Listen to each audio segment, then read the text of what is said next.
আমাকে ছেড়ে দিন, আমি আর কখনো এমন কাজ করব না। করিস বা না করিস, কিন্তু তোর কোনো ক্ষমা নেই। দূর থেকে কেউ একজন তাকিয়ে দেখে পিস্তল হাতে নিয়ে দাঁড়িয়ে আছে কেউ। সামনে মাটিতে শুয়ে আছে একটা লোক। লোকটার মুখে রক্ত, শরীরের বিভিন্ন অংশে রক্ত লেগে আছে, সাথে কেটেও ছিঁড়ে গিয়েছে। লোকটা মাটিতে শুয়ে আকাশের কাছে প্রাণ ভিক্ষা চেয়েছে, তবুও কোনো কথা শুনছে না। যেই ট্রিগারে চাপ দিতে যাবে তখনই সামনে একটা মেয়ে চলে আসে। মেয়েটি এসে হাতের উপর হাত দিয়ে আকাশের হাত নামিয়ে দেয়। মেয়েটির দিকে তাকিয়ে আছে। কি মায়াবী ছিল মেয়েটি, তাকিয়ে আছে এক দৃষ্টিতে, যাকে বলে প্রথম দেখাতে ক্রাশ। কি ব্যাপার, এখানে কি হচ্ছে? কেন, তুই দেখছিস না আমি কি করতেছি? দেখতে তো পাচ্ছি, কিন্তু আমি কথাটা আপনাকে বলিনি। যা হাতে বন্দুক আছে আমি ওনাকে জিজ্ঞেস করেছি। যা বলার আমাকে বলেন। দেখছেন না উনি একটা মার্ডার করতেছে? কি সাংঘাতিক ব্যাপার! মার্ডার করতেছেন ভালো কথা, তা এত জোরে কেন বলতেছেন? আমি কানে শুনতে পাই, তাই আস্তে আস্তে করে ও বলতে পারেন। মেয়েটিও আবির কথা বলতেছে। মেয়েটির সাহস দেখে আকাশ তো অবাক হচ্ছে, কেননা যেখানে কেউ ওদের সামনে আসতে ভয় পায় সেখানে এই মেয়েটি দাঁড়িয়ে কথা বলতেছে। তা দেখে বেশি অবাক হয় আকাশ। দেখুন, মার্ডারটা করতে দিন আমাদের বসকে। মার্ডার করবেন কাকে? সে তো অনেক আগেই পালিয়ে গিয়েছে। কে? ঠিকই শুনেছেন। এখন সামনে থেকে সরুন, আমাকে যেতে হবে। কোথাও যাওয়া হবে না, আপনার জন্য পালিয়ে গেছে, তাই আপনাকে এখন মেরে ফেলবো ওই লোকটার বদলে। কথাটা শুনে এরা কান্না করে দেয়। আমাকে মারবেন না। কেন মারবো না? আপনার জন্য ওই লোকটা পালিয়ে গেছে। আচ্ছা, যখন মারতে চেয়েছেন তখন একটা শেষ ইচ্ছে রাখবেন। আমি শুনেছি মৃত্যুর আগে তার শেষ ইচ্ছে পূরণ করা হয়, নয়তো মরেও নাকি শান্তি পাওয়া যায় না। যদি আমি শান্তি না পাই তাহলে ভূত হয়ে আপনার মাথায় চেপে বসবো, সাথে আপনার ঘাড় মুটকে দিব। ভয় দেখাচ্ছেন নাকি মস্করা করতেছেন? সত্যি বলতেছি। আচ্ছা, আপনার পাশে যিনি দাঁড়িয়ে আছে উনি কি বোবা বা কানে শোনে না, এমন কিছু কি? কথাটা শুনে আকাশ ইরার দিকে তাকায়। ইরা আকাশের চোখের দিকে তাকিয়ে ভয় পেয়ে যায়, কেননা আকাশ চোখ দিয়ে অনেক ভয়ঙ্কর ভাবে তাকিয়েছে। ইরা ভয় পেয়ে চোখ নামিয়ে নেয়। তা শেষ ইচ্ছে কি? আমি নিজের বিয়ে না, আমার ছেলে মেয়ের বিয়ে না, এটাই খুব কম সময় হয়ে থাকে। পেয়েছি। কি পেয়েছেন? আমি নিজের নাতি নাতনির বিয়ে খেয়ে মরতে চাই। ওই মেয়ে, নিজেকে কি ভাবো? নিজের বিয়ের এখনো খবর নেই, সেখানে কিনা নাতনির বিয়ে খাওয়ার শখ। ও মা, আপনি কথাও বলতে পারেন? আমি কবে থেকে বোবা ছিলাম? আমি তো ভেবেছি বোবা, নয়তো এতটা সময় হয়ে গিয়েছে আমরা দুজনে এত কথা বলছিলাম, কিন্তু আপনি একটাবারের জন্য কোনো প্রতিবাদের তো দূরের কথা, কোনো কথাই বললেন না, তাই আমি ভেবেছিলাম আপনি বোবা। আবির, হ্যাঁ বস। আমি এই মেয়েকে কিছু বলার আগে এখান থেকে তাড়াতাড়ি বিদায় হতে বল, নয়তো আমি একে এখানেই মেরে ফেলবো। ইয়াহু, আমি বেঁচে গেলাম। এবার আকাশে ধৈর্যের বাঁধ ভেঙে গিয়েছে, তাই উপরে হাওয়ার মধ্যে ফায়ার করে। এতে করে ইরা ভয় পেয়ে মুখ লুকিয়ে ওখান থেকে আস্তে আস্তে হেঁটে কিছুটা দূরে গিয়ে একটা দৌড় দিয়ে ওখান থেকে চলে যায়। ইরা চলে যাওয়ার পর আকাশ মুখ থেকে মুখোশটা খুলে ফেলে। এতক্ষণ ধরে আকাশের মুখে মাস্ক ছিল, তাই ইরা তো ভয় ছিল, তার সাথে মুখে মাস্ক থাকাতে আরো বেশি ভয় ছিল। ইরা বাড়িতে গিয়ে ওর মায়ের কাছে যায়, সাথে সব কথা বলতে থাকে। অন্যদিকে আকাশ রাগে ওখান থেকে চলে আসে আস্তানায়। ওখান থেকে সবকিছু কাজ ছেড়ে চলে আসে বাড়িতে। বাড়িতে আসার পর, কিরে তুই এত রেগে আছিস কেন? মা, তেমন কিছু না, এমনি। তা আজকেও কি তুই মারামারি করেছিস? হুম। তোকে এত করে বলি মারামারি করিস না, তবুও তুই তো আমার কোনো কথাই শুনতে চাস না। কি করব মা, তুমি তো জানো আমি ইফটিজিং আর অন্যায় দেখতে পারি না, সেজন্য আমি আজকেও একজনকে মেরেছি। তোকে নিয়েও আমি পারি না, খেতে আয় তুই। মা, আব্বু কখন আসবে? তোর আব্বুর জন্য খাবার পাঠিয়ে দিয়েছি, তোকে এই নিয়ে ভাবতে হবে না। আচ্ছা মা, আমি রুমে গেলাম, আমার সময় হলে আমি খেতে আসবো।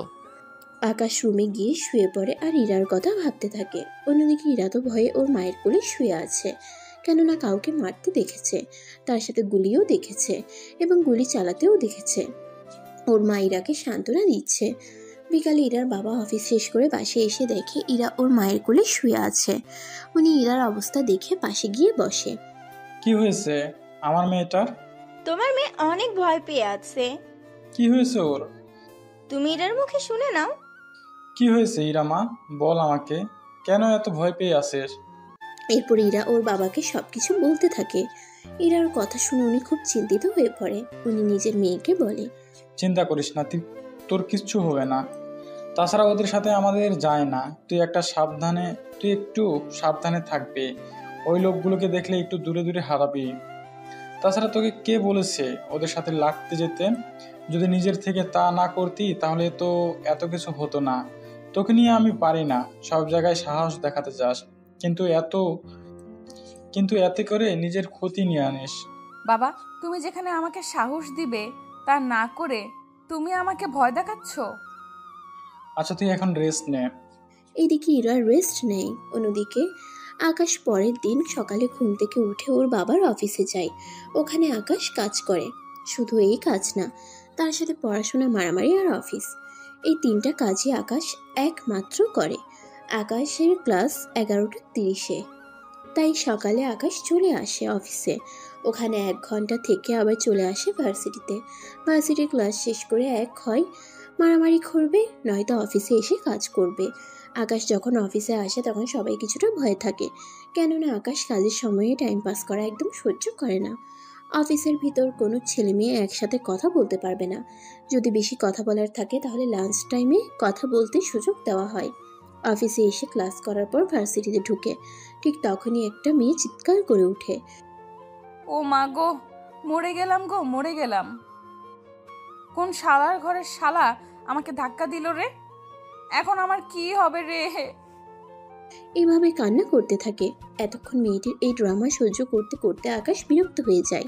তাই মেয়েটির উদ্দেশ্যে বলে, এই মেয়ে রাস্তা থেকে সরো। ওই রাস্তা কি তোর? আমার হতে যাব কেন? ওই তাহলে কেন জিজ্ঞেস করেছিস? সামনে থেকে সরে না গেলে আমি গাড়ি নিয়ে ভিতরে যাব কিভাবে? আরে রাখ তোর ভিতরে যাওয়া, আমাকে ধাক্কা যে মেরেছিস এখন তো তোকে আমি। এই মেয়ে ভালো হবে না কিন্তু। খারাপের তো কিছুই দেখালাম না। দাঁড়া, তোকে আমি। গাড়ি থেকে নেমে মেয়েটির কাছে যায়। ওখানে গিয়ে তো আকাশ আশ্চর্য হয়, কেননা মেয়েটি অন্য কেউ না, বস্তির সামনে থাকা সেই মেয়েটি। এই যে মিস্টার, আপনার সবটা হয়ে গেলে এবার সামনে কি এগোনো যাবে? সামনে তো আমি যাব। আমাকে তাহলে হসপিটালে নিবে কে? সেটা আমি কি করে বলবো? ধাক্কা দিলেন আপনি, আমার না জানি শরীরের কি কি ভেঙেছেন। কিছু ভাঙিনি, বুঝলেন আপনি? ভেঙেছে নাকি না ভেঙেছে তা জেনে আপনি কি করবেন? নিজের মতো করে গেলে কি হবে? আমাকে হসপিটালে নিয়ে চলুন। আমি পারবো না। না গেলে আমিও কোথাও যাচ্ছি না। কি মেয়েরে বাবা, নড়ছেই না। আসলে একবার হসপিটালে নেওয়া দরকার। কি ভাবছেন? হ্যাঁ চলুন হসপিটালে। ইরাকে নিয়ে হসপিটালে যায়। হসপিটালে যাওয়ার পর ডক্টরকে সবটা বলে ইরা। ডক্টর ইরাকে চেক আপ করতে থাকে এবং কিছু টেস্ট দেয়। ওইগুলো ইরা জোর করিয়ে আকাশকে দিয়ে করিয়ে নেয়। 1 ঘন্টার পর রিপোর্ট বের হয়। ওই রিপোর্ট নিয়ে ডক্টরকে দেখায়। ডক্টর, রিপোর্ট দেখে কি বুঝতেছেন? রিপোর্ট দেখে বোঝা যাচ্ছে আপনার পায়ের একটা হাড়। ও বাবা গো, মা গো, আমার হাড় ভেঙে দিল গো। এখন আমি হাঁটবো কি করে? কে আমাকে বিয়ে করবে? আপনার কিছু হয়নি? সত্যি বলছেন নাকি টাকা বাঁচাতে বলেছেন? এই যে মিস্টার, আপনার নাম্বার দিন, যদি কখনো ব্যথা করে আপনার খবর করে ছেড়ে দিব। কি ডেঞ্জারাস মেয়ে আপনি। এখনো তো কিছুই দেখলেন না, সামনে শুধু দেখতে থাকুন। ডক্টর, তাহলে আমি আসি? এই আসবেন মানে নাম্বার দিন আগে। ওনার থেকে সাবধানে থাকবেন, নয়তো আপনার কপালে শনি আছে। তাই তো দেখতেছি। নিন নাম্বার 018-725, এটাই আমার নাম্বার। তবে বিনা প্রয়োজনে যদি কল দিয়েছেন তাহলে আপনার খবর আছে বলে দিলাম। চিন্তা করবেন না, সব ঠিক হয়ে যাবে। ইরা ওর রাস্তায় যায় আর আকাশ ওর রাস্তায়। আজকে তো ভার্সিটির ক্লাস শেষ, তাই ওখান থেকে বাড়িতে চলে আসে। বাড়িতে আসার পর আকাশের মা অবাক হয়, কেননা আকাশ দুপুরে বাড়িতে আসে না, কিন্তু আজকে যাও এসেছে, তাও রেখে বাড়িতে এসেছে। আকাশ, তোর কিছু হয়েছে কি? অনেক কিছু হয়েছে। কেন, আজকে যা ঘটলো না তা শুনলে তোমারও হুঁশ উড়ে যাবে। তা কি সেটা আমি একটু শুনি। আর বলো না, আমি ভার্সিটিতে যাওয়ার পর এরপর সব কিছু বলতে থাকে। এভাবে সব ঘটনা শোনার পর আকাশের মা হাসতে হাসতে শেষ। মা, তুমি হাসতেছো? হাসবো না তো কি করব?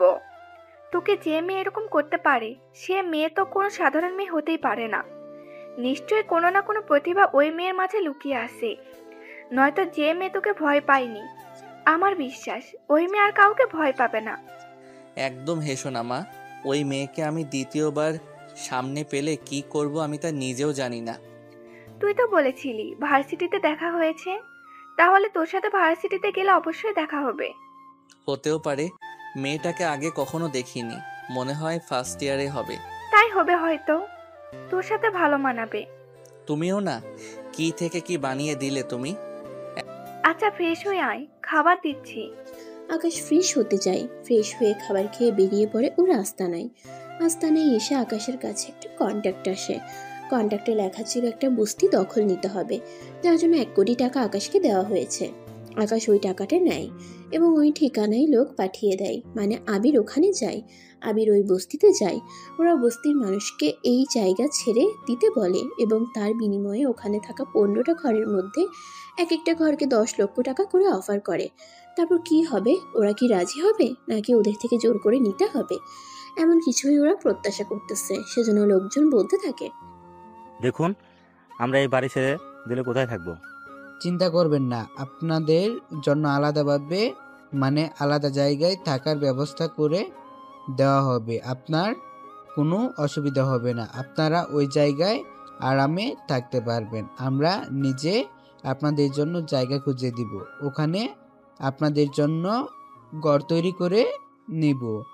তারপর আপনার ওই জায়গায় আপনাদের মালামাল নিয়ে চলে যেতে পারবেন। তা তো বুঝলাম, কিন্তু আপনারা যদি আমাদের সাথে চিট করেন? দেখুন, আমরা কোনো চিট করব না, আমরা জায়গা দেখাবো আপনাদের, এরপর ওর জায়গায় ঘর বানিয়ে দিব আপনাদের।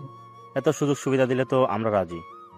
তার জন্য এই কাগজে আপনারা নিজেদের একটা করে সাইন আর টিপসই দিবেন। কেন? আপনাদের জন্য 7 দিনের ভিতরে ঘর তৈরি হয়ে যাবে। এরপর যদি আপনারা না যেতে চান, সেজন্য এটা শুধুমাত্র একটা চুক্তিপত্র। ঠিক আছে, কোথায় স্বাক্ষর করতে হবে বলেন? এই যে এই জায়গায় স্বাক্ষর করেন। এরপর একে একে সবাই স্বাক্ষর করতে থাকে। মোট 15টা ঘরে যারা আছে ওরা সবাই স্বাক্ষর করে দেয়। তার বিনিময়ে আবির ওদের 5 লক্ষ টাকা করে দিয়ে দেয়। কি ব্যাপার, আপনি তো বলেছিলেন 10 লক্ষ করে দিবেন। দিব তো, যেদিন আপনারা এই জায়গা ছেড়ে দিবেন ওই দিন বাকি টাকাটা পাবেন। ঠিক আছে। আবির চলে আসে ওখান থেকে এসে আকাশকে জানায়। আকাশ সবটা শুনতে থাকে। সবটা শুনে আকাশ খুশি হয়, কেননা আকাশ যেভাবে আবিরকে শিখিয়ে দিয়েছিল আবির ঠিক সেভাবে কাজটা করেছে। এখন তাহলে ওই জাফর ইকবালকে কল দিয়ে জানিয়ে দাও যে তার কাজটা শেষ। ঠিক আছে, তাই হবে, আমি তাহলে জানিয়ে দিচ্ছি। তাই করো। তার সাথে আরও একটা কাজ করো, জাফরের থেকে বাকি 2 কোটি টাকা পাঠাতে বলো এবং ওই লোকগুলোর থাকার জায়গা ও জাফরকে বলো বানিয়ে দেওয়ার জন্য। চিন্তা করবেন না, আমি সবকিছু দেখে নিব। আকাশ চলে আসে। এদিকে আবির জাফরের সাথে সবকিছু ডিল করে নেয়। অন্যদিকে পরের দিন আকাশ চলে আসে আবারও ভার্সিটিতে এসে আবার ওই ইরার সাথে দেখা হয়। ইরা আকাশকে দেখে কাছে আসে। কি ব্যাপার, আপনি এখানে কেন? কেন, গতকালকে কি দেখেন নাই? দেখেছি, তবে একটা কথা। কি কথা, তাড়াতাড়ি বলুন। আমার পা এখনো ব্যথা রয়ে গিয়েছে। ব্যথা থাকলে এতে জোরে দৌড়ে এসেছেন কি করে? এই রে, কি বলবো এখন? কি হলো, কথা কেন বলছেন না? না মানে এখন যে দৌড়ে আসলাম তার জন্য এমনটা হয়েছে।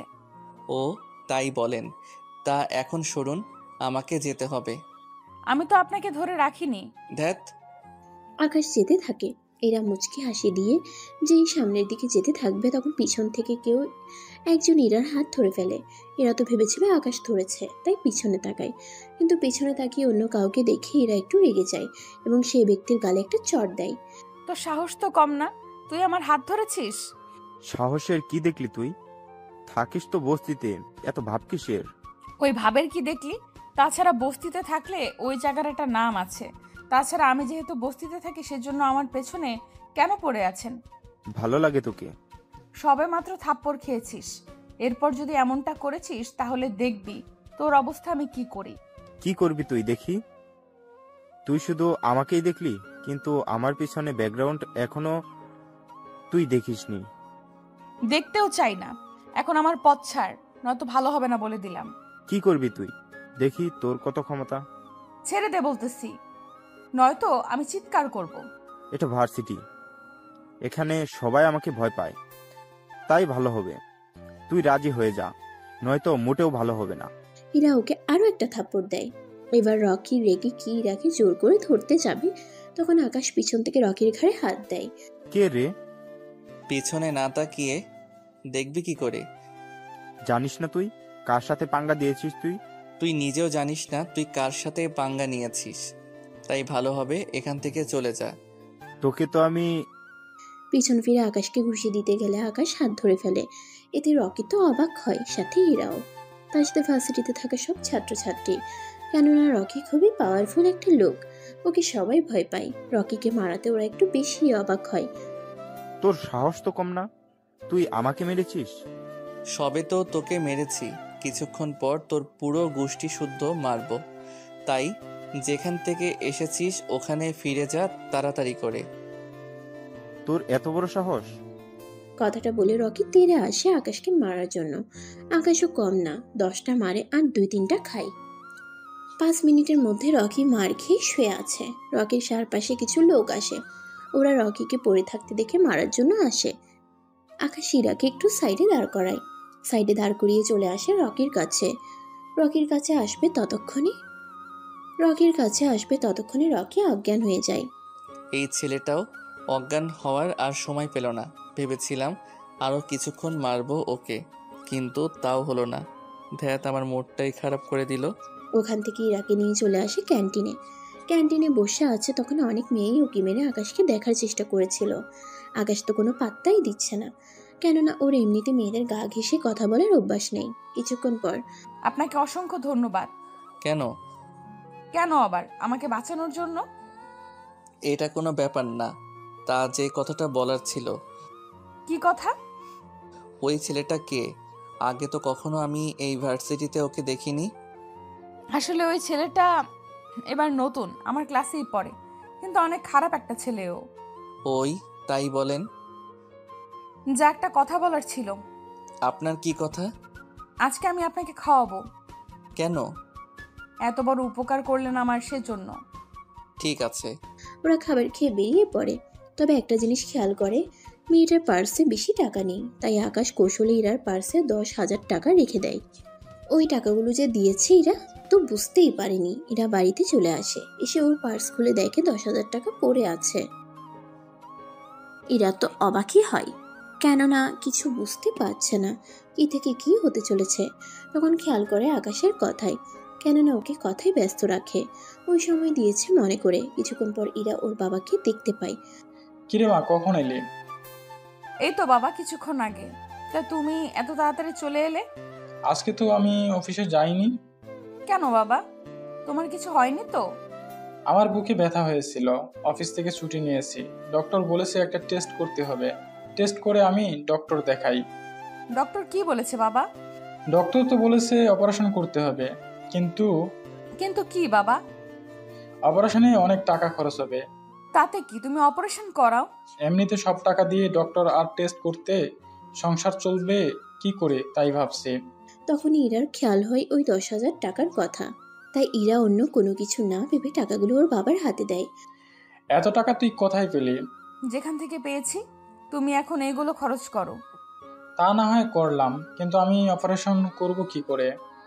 তা নিয়ে তোমাকে কোনো টেনশন করতে হবে না, তুমি অফিসের বসের সাথে কথা বলো।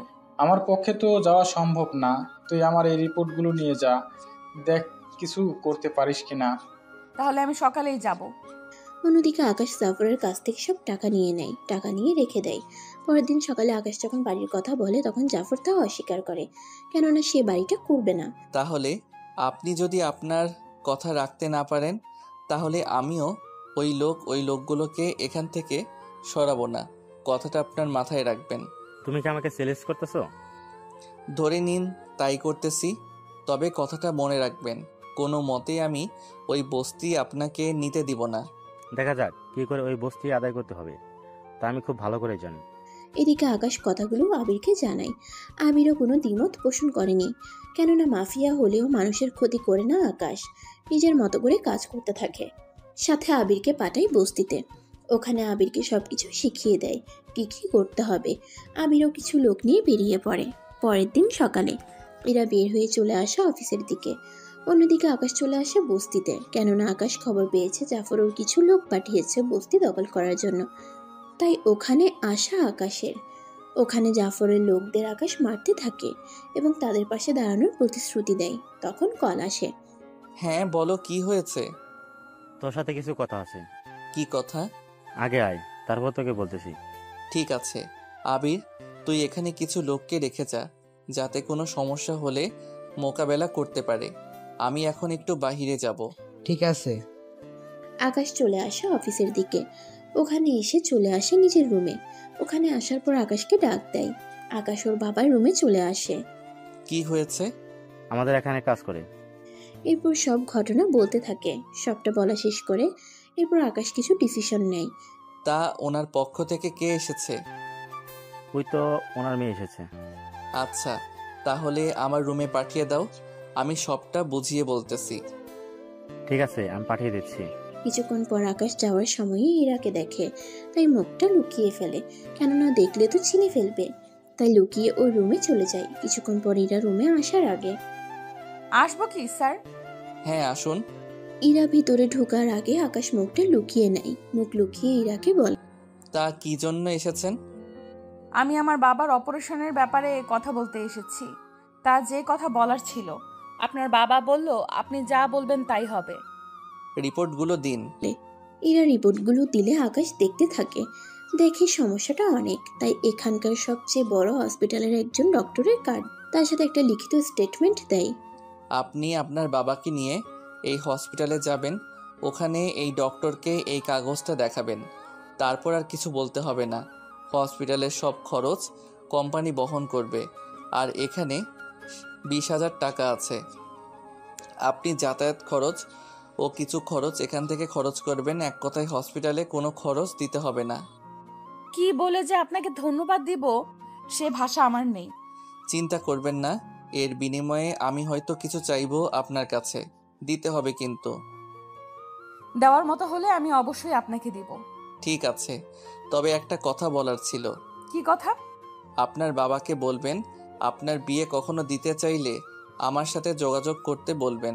ইরা এতে কিছুটা লজ্জা পায়, তবুও লজ্জা ভুলে গিয়ে ঠিক আছে। রুম থেকে বের হয়ে ইরা ওর বাবা মাকে সবটা জানায়। ওর কথা শুনে ওনারা অনেক খুশি হয়।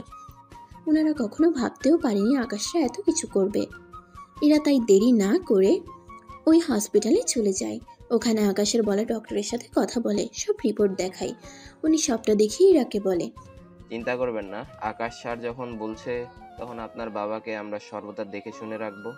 এই নিয়ে কোনো চিন্তা করবেন না। এই ধন্যবাদ ডক্টর। তা এই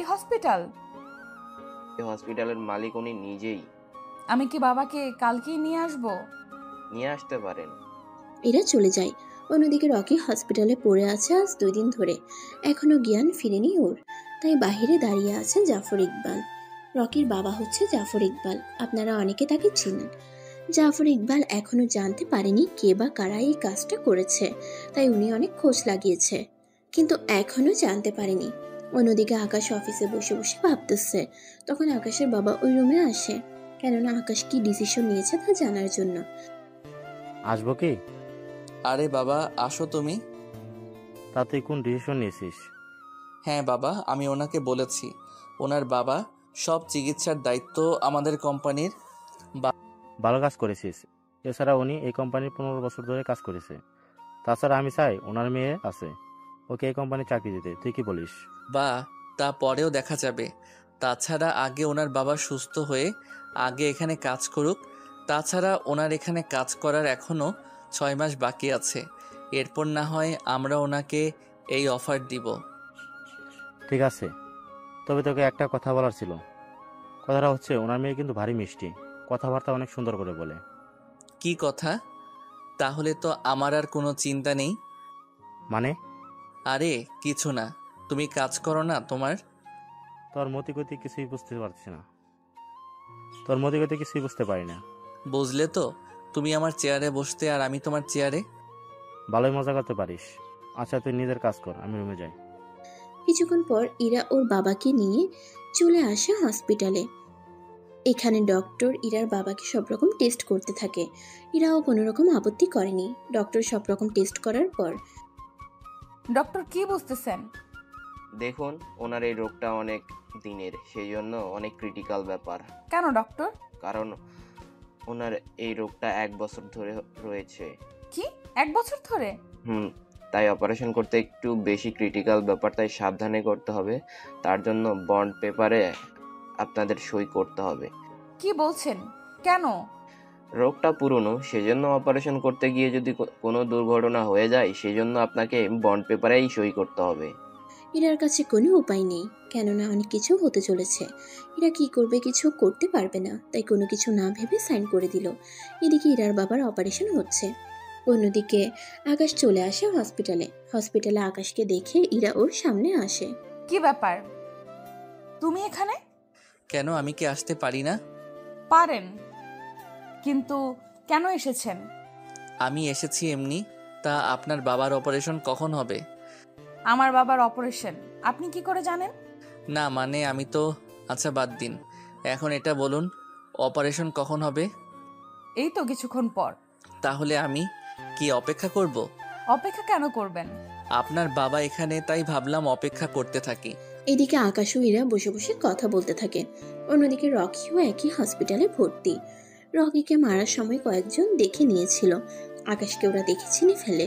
দেখতো ওই ছেলে আর ওই মেয়েটাকে চিনতে পারছিস নাকি? অন্যদিকে আকাশও সামনে তাকিয়ে ওদের দেখে ফেলে। এই ইশারা দিয়ে ইরাকে তাকাতে বলে। এরা তো রকির লোক, তার মানে কি রকি এখানে হসপিটালে? হতে পারে।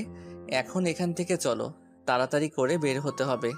আমি বের হয়ে গেলে বাবাকে কে দেখবে? আরে আমরা এখানে থাকলে আপনার বাবাও বিপদের মুখে পড়ে যাবে। তাহলে চলুন এখান থেকে। ওরা দুজন হসপিটাল থেকে বের হয়ে যায়। এরা বের হয়ে যাওয়ার পর রকির লোকেরা আকাশের পিছনে পড়ে যায়। আকাশ ইরাকে গাড়িতে তুলে নেয়। এদিকে জাফর বস্তিতে যায় বস্তি দখল করার জন্য। ওখানে আবিরকে দেখতে পায়। এ কি তুই এখানে? কেন আসলে, কি সমস্যা আছে?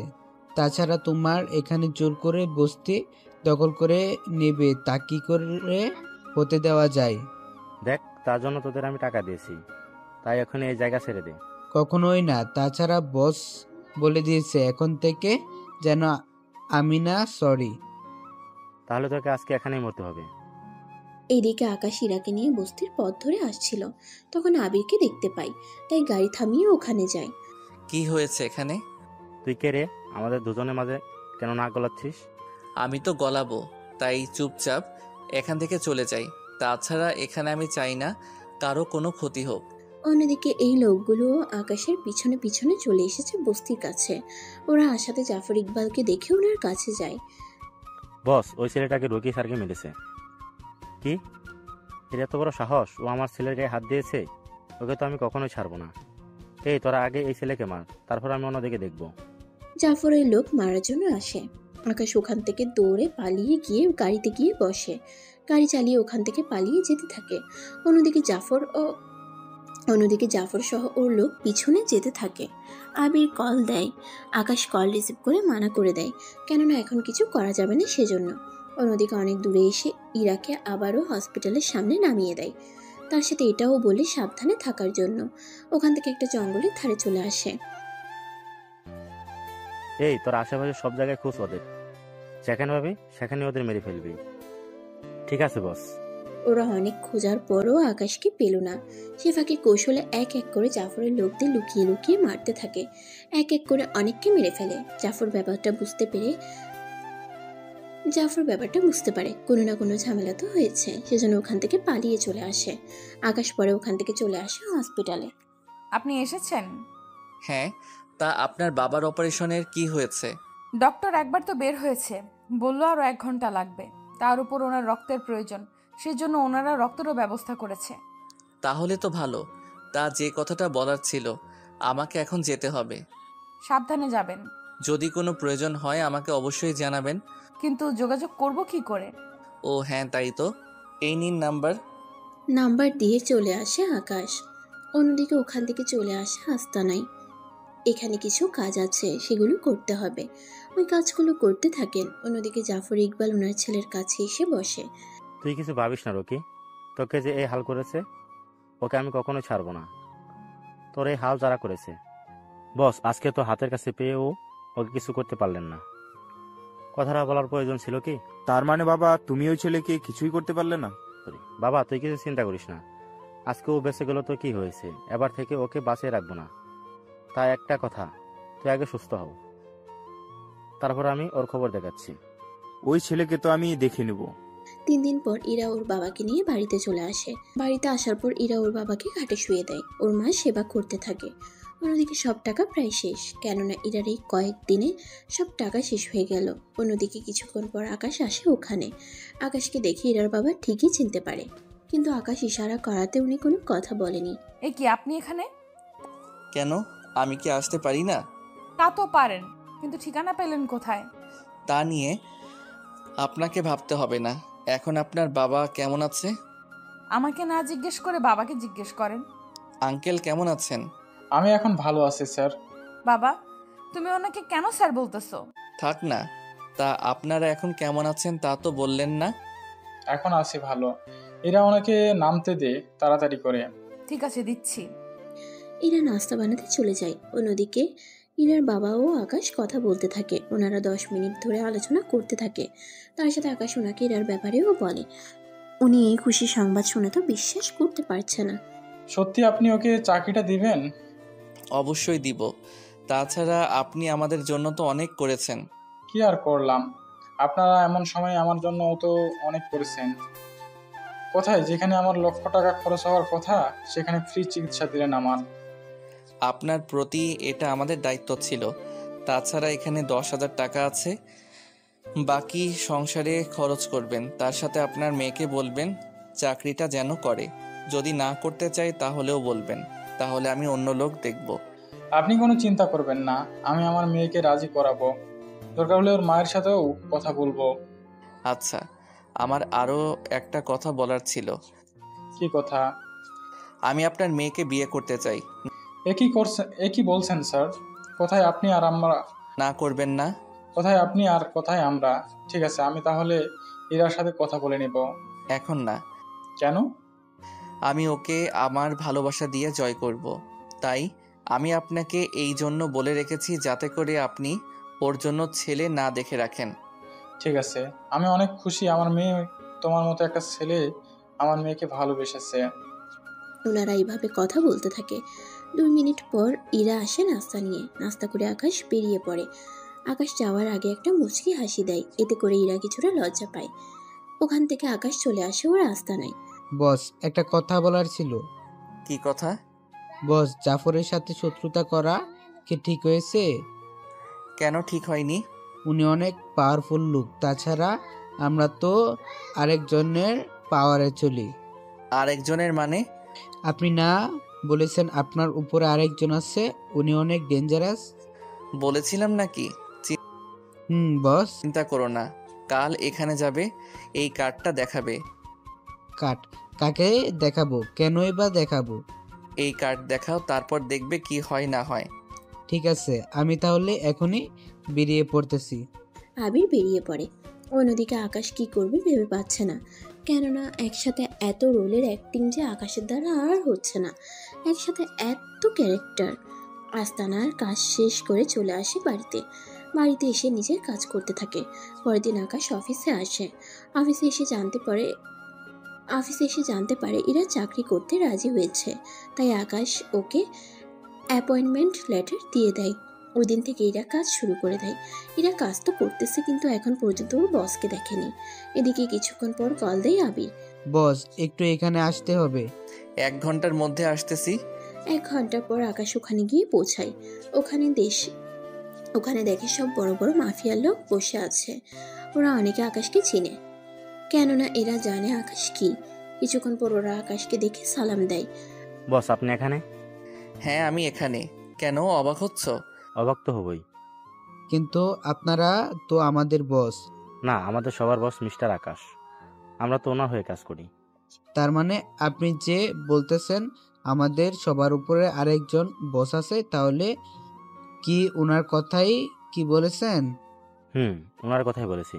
তা বস, এখন কিভাবে আপনাকে সাহায্য করতে পারি? বেশি কিছু করতে হবে না, আমাকে কিছু আর্মস দাও, সাথে যা যা লাগে সব দাও। চিন্তা করবেন না, সব কিছু পেয়ে যাবেন। তা একটা কথা বলার ছিল। কি কথা? জাফর ইকবাল আমাদের সাথে কথা বলেছে।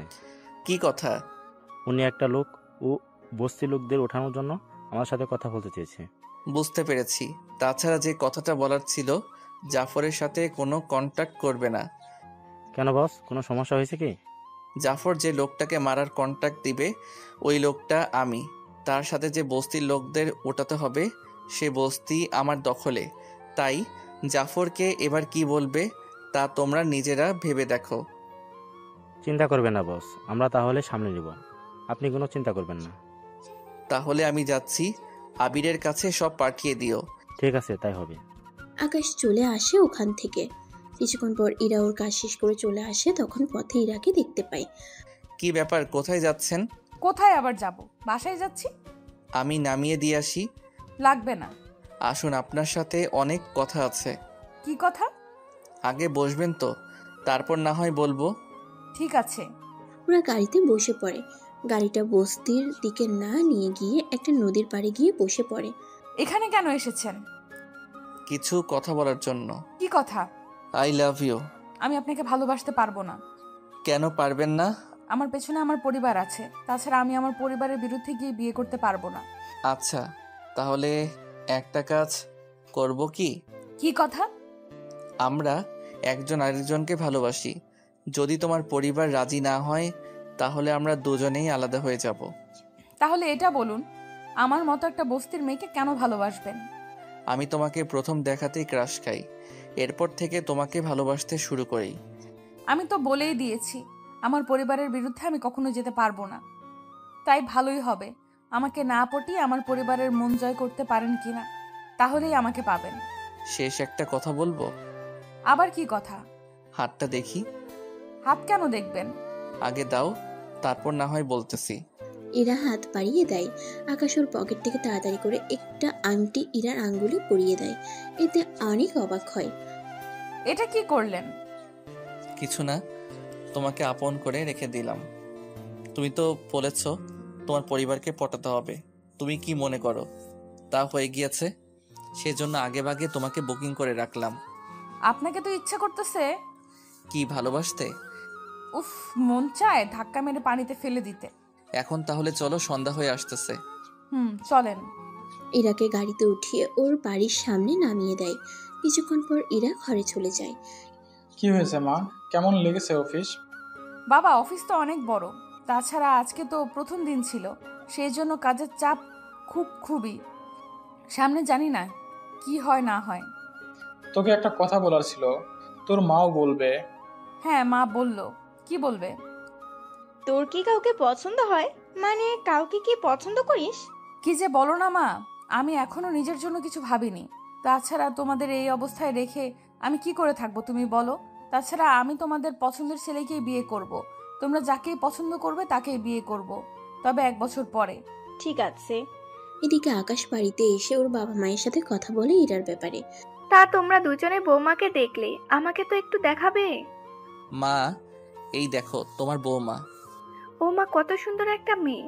আমি কালকে ওর জন্য কথাবার্তা বলতে যাব। মা, কালকে কেন যাবে? তাছাড়া এখনো 1 বছর তোমাকে অপেক্ষা করতে হবে। ওর আমার তো পড়া বাকি আছে। 9টা মাস তুমি কষ্ট করো, পরীক্ষা দিয়ে আমি ইরাকে এই ঘরের বউ করে নিয়ে আসব। সাথে ওর বাবা মাকেও নিয়ে আসব, কেননা ইরা ছাড়া ওদের দেখাশোনা করার জন্য তো কেউ নেই। চিন্তা করিস না, তাই হবে। ওনারাও এই বাড়িতে থাকবে। তাহলে আমি যাই এখন। পরের দিন সকালে আকাশ ভার্সিটিতে যায়। ওখানে ক্লাস করতে থাকে। তখন ক্লাস শেষ করে বের হয়। তখন সামনে দেখে রকি দাঁড়িয়ে আছে, সাথে ওর বাবা সহ। এ কি, তুই এখানে? হ্যাঁ আমি। তুই কি ভেবেছিস? হ্যাঁ আমি। তুই কি ভেবেছিস তুই এত তাড়াতাড়ি আমার হাত থেকে বেঁচে যাবি? দেখ, রকি ভালো হবে না। আমি কিন্তু পুলিশকে কল দিব। যেখানে আমার বাবা আছে সেখানে পুলিশও আসবে না। কেন? তোর বাবা কি প্রধানমন্ত্রী? ও ও একদম গলা নামিয়ে কথা বল। ওই তুই কে রে? কি, তুই আমাকে চিনিস না? কে রে তুই? আমি তোকে চিনতে হবে? তোর সাহস দেখে আমি অবাক হয়ে যাচ্ছি। তুই আমার সামনে দাঁড়িয়ে এত জোর গলায় কথা বলতেছিস। তোকে আজকে আমি কি করব নিজেও জানি না। রকি, তুই যা, এই ছেলেকে গিয়ে এখনই বুঝিয়ে দে আমি কি করতে পারি না পারি। ঠিক আছে ড্যাড, আমি এখনই ওকে দেখিয়ে দিচ্ছি। রকি ওর লোকেদের নিয়ে আকাশের দিকে আসতেছে। আকাশ কি করবে বুঝতে পারছে না, কেননা আকাশ একা আর ওরা 15 জনের মতো হবে। রকি ওর বন্ধুদের নিয়ে যেই মারতে আসবে তখনই গেট দিয়ে পুলিশ ঢুকতে থাকে ভার্সিটিতে। পুলিশ ঢুকাতে জাফর আর রকি থেমে যায়। পুলিশ এখানে এসে আকাশ ও জাফরকে দেখে সালাম দেয়। কেমন আছেন আপনারা? এই তো ভালো। তা আপনি হঠাৎ এখানে কেন? আমি তো এসেছি এখানে একটা কাজে। তা যে কথাটা বলার ছিল, এখানে নাকি বোম আছে, তা আপনারা তাড়াতাড়ি এই জায়গাটা ছাড়ার ব্যবস্থা করেন। পুলিশের কথা শুনে আকাশ মুচকে হাসি দেয়। এর ফলে জাফর বুঝতে পেরেছে যে এটা ওরই কাজ। আজকে তুই বেঁচে গেলি, তবে খেয়াল রাখবি, এরপর তোকে আমি জীবিত ছাড়বো না, মনে রাখিস কথাটা। মনে থাকবে। তুইও মনে রাখিস, আমাকে মারাটা ও কি এত সহজ না। এদিকে ওরা দুজন দুই দিকে চলে যায়। অন্যদিকে আকাশ চলে আসে অফিসে যাওয়ার পর আকাশ ওর কেবিনে চলে আসে। কেবিনে আসার কিছুক্ষণ পর এরা ফাইল নিয়ে কেবিনে আসে। কেবিনে ঢোকার পর, স্যার এই ফাইলে সাইন লাগবে। দিন ফাইলটা আমার হাতে। এরা আকাশের হাতে দেয় ফাইলটা সাইন করে আবারও ফাইল দিয়ে দেয়। হাতে ফাইল নিয়ে অদ্ভুতভাবে তাকিয়ে আছে এরা। স্যার আপনি এইদিকে কেন তাকাচ্ছেন না? কেন, আমার চেহারা দেখার জন্য কি এসেছেন? কই না তো। তাহলে আমাকে দেখে কি করবেন? তা আপনাকে কেন বলবো বলেন তো? তাহলে নিজের কাজে যান। ঠিক আছে স্যার, আমি নিজের কাজে যাচ্ছি। এদিকে দেখতে দেখতে 1 মাস কেটে যায়।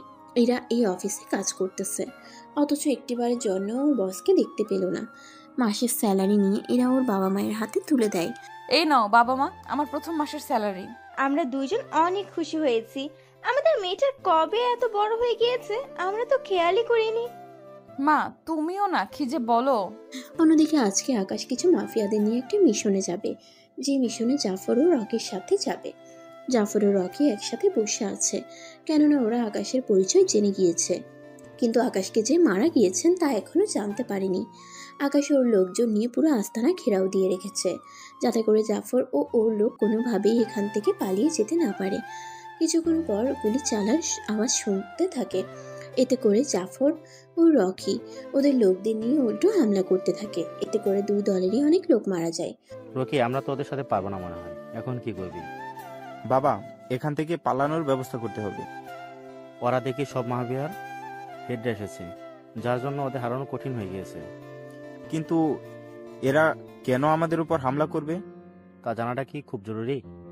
এখন এখান থেকে কিভাবে বের হবো তা তাড়াতাড়ি দেখতে থাক। চলো আমরা ভিতরের দরজা দিয়ে পালিয়ে যাই। এই দরজা দিয়ে আমরা হাইওয়ে রোডের সামনে চলে যাব, ওখান থেকে আমাদের ওরা খুঁজে পাবে না। তাহলে চল এখান থেকে তাড়াতাড়ি।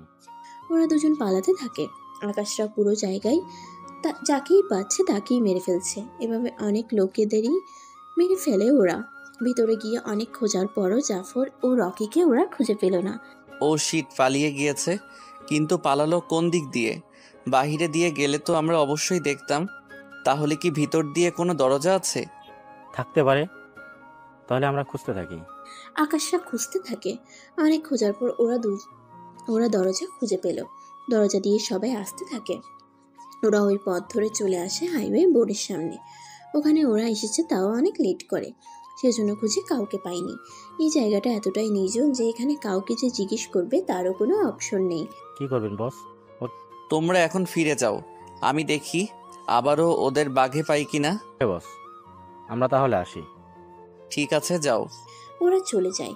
ওরা যাওয়ার পর আকাশও চলে আসে, কেননা বাড়িতে এখনো কাজ পড়ে আছে। এদিকে কিছুক্ষণ পর আকাশ বাড়িতে আসে। বাড়িতে এসে আকাশ ইরাকে দেখতে পায়। ইরাকে দেখে তো আকাশ শকড, কেননা আকাশ ভাবতে পারেনি ইরা এখানে আসবে। এ কি, তুমি এখানে? আমারও তো এই প্রশ্ন, তুমি এখানে কেন? আমি তো কাজে এসেছি, তুমি কেন এসেছো? আমিও কাজে এসেছি। কি কাজে এসেছো? তা তোমাকে বলবো কেন, তুমি তোমার কাজ করে যাও। যাচ্ছি আমি। ইরা যাওয়ার পর আকাশ ওর রুমে চলে যায়। পরের দিন সকালে ঘুম থেকে ওঠার পর আবারও ভার্সিটিতে যায়। এভাবে আরো 2 মাস চলে আসে।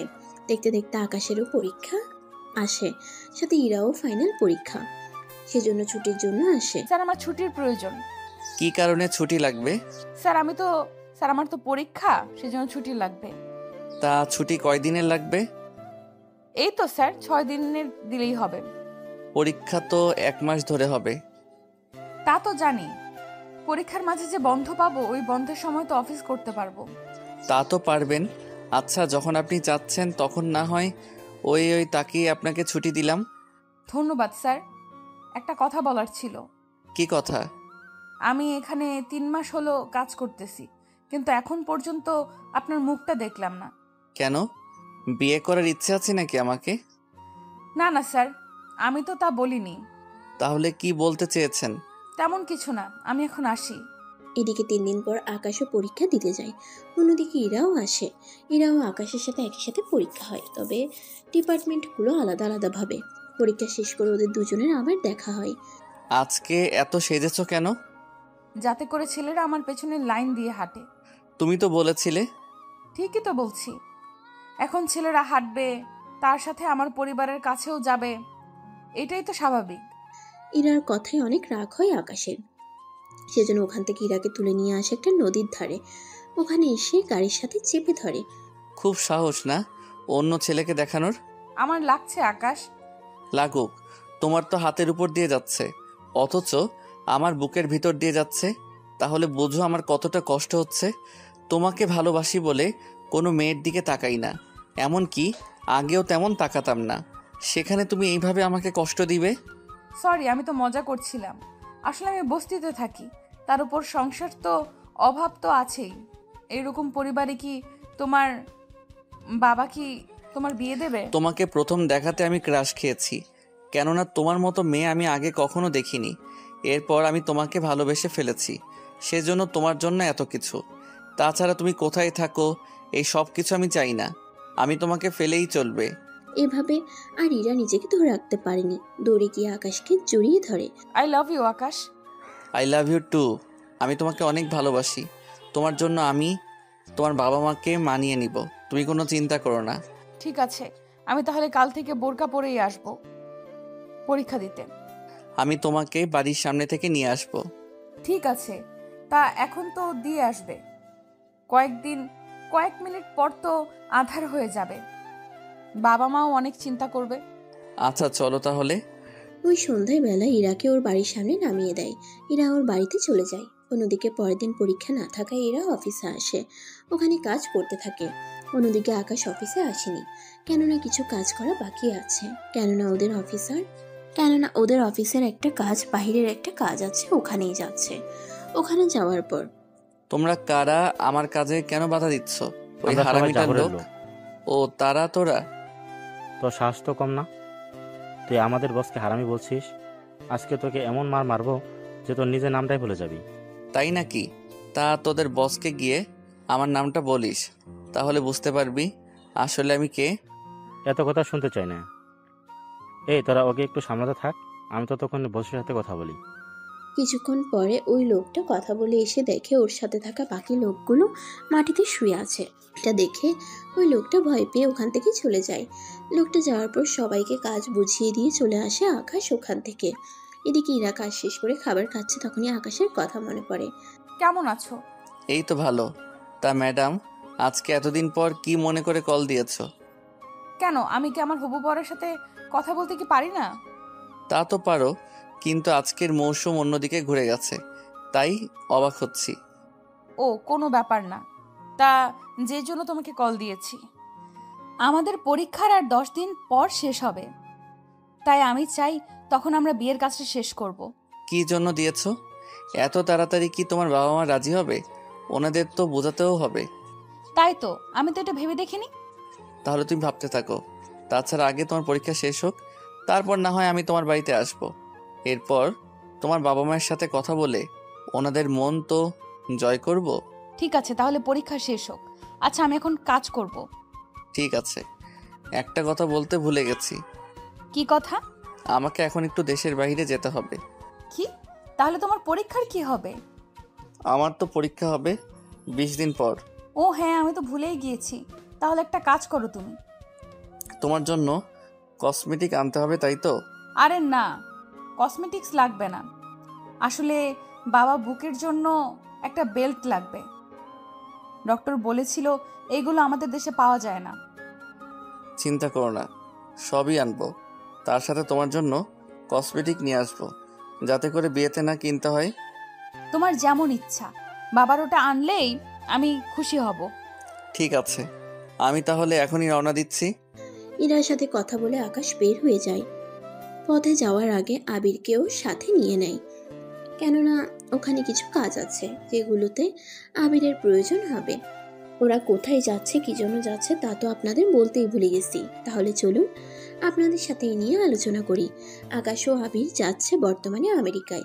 ওখানে জাফর ওর ছেলেকে নিয়ে পালিয়ে এসেছে। এখান থেকে জাফর এই দেশের মাফিয়ার সাথে কথা বলে আকাশকে মারার জন্য কি কি করতে হবে না হবে সবকিছুর জন্য প্ল্যান করার জন্য এসেছে।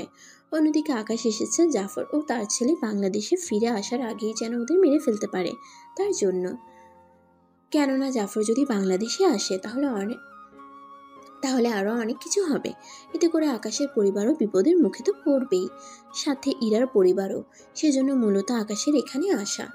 ওরা আমেরিকায় আসার পর এখানকার টপ মাফিয়াদের সাথে দেখা করে। কেমন আছেন বস? এই তো ভালো, তুই কেমন আছিস? বস এই তো ভালো। তাই ছেলেটিকে? ও আমার সহকর্মী। আমি যেখানে যাই সেখানে ওকে নিয়ে যাই। দেখতে তো ভালোই মনে হচ্ছে। বস, আমি আবির। বস তোমার ব্যাপারে আমাকে বলেছে, তাছাড়া উনি আমারও বস। কি? উনি কি করে আপনার বস হয়? তা তোমাকে জানতে হবে না। তাছাড়া তোমাকে উনি নিয়ে এসেছে, তার মানে উনি তোমাকে অনেক বিশ্বাস করে। নয়তো আমার সাথে দেখা করতে ওইভাবে কাউকে নিয়ে আসতো না। আমি না একটা কথা বুঝতে পারছি না। কি কথা? আমার বসের সাথে আপনার পরিচয় কিভাবে? পরিচয় কেন হবে? উনি তো আমারও বস। কি? উনি আপনার বস? আমি এই বিশাল সাম্রাজ্য, অথচ উনি আপনার বস? বাংলাদেশে তো উনি খুব ছোট একটা আস্তানা নিয়ে বসে কাজ করে। ও তুমি বুঝবে না, এখন রেস্ট নাও। আমি লোকদের বলে দেবো যাতে করে তোমাদের কোনো আপ্যায়নে টুটি না হয়, সেই জন্য ভালো করে থাকবে। উনি যতদিন এখানে থাকে না কেন। ঠিক আছে। পরের দিন সকালে আকাশ, রবি, আবির ওরা তিনজনে একসাথে যায় জাফরের সাথে দেখা করার জন্য। জাফর ওর ছেলের সাথে ওই দেশেরই আরেকটা মাফিয়া, ওরা মোট 6 জন মিলে একটা মিটিংয়ে বসে। এই মিটিংয়ে কি কি হচ্ছে না হচ্ছে তা আপনারা খুব ভালো করেই জানেন। এখন যে কথাটা বলার ছিল, আপনারা ওদের এই কথাগুলো খুব ভালো করেই পড়বেন, কেননা যদি গুলিয়ে ফেলেন তাহলে এরপর থেকে কিছু বুঝবেন না। তাহলে চলুন ওদের 6 জনের মধ্যে কথোপকথনগুলো শুনি। ওরা 6 জন বসার পর আলাপ করতে থাকে।